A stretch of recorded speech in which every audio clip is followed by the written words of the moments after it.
Ito mga katornilyo, iso forward 6 iwan ang makina. Ang gagawin ko dito ay tagas dito sa kaliwang gulong. So ito mga katornilyo, ginakan ko yan, tagas na. So tagas ang brake fluid. So babaklasin ko tong gulong na to at papalitan ng repair kit.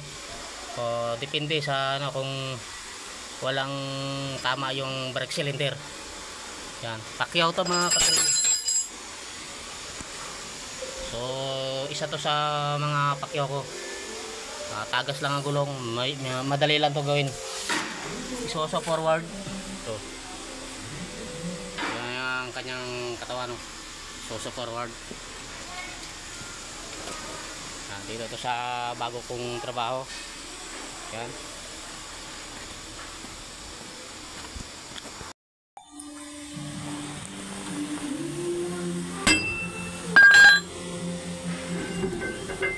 Tatanggalin ko muna yung gulong. Okay, mabuti ko na yung axle.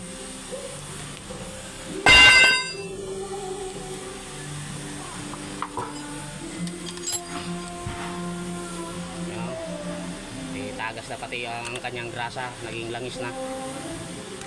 Palitin na yan ang grasa.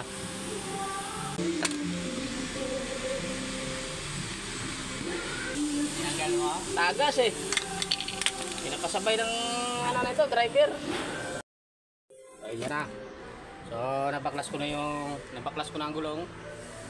O ito na. Nanggal ko na rin yung piston ng brake cylinder. So maganda pa naman yung loob, wala pa naman tama. So kailangan lang nalihain. Ito yung kanilang piston, kanyang piston. So ang papalitan lang ay repair kit, ito, wheel cap at saka rubber boot, tagapat-apat.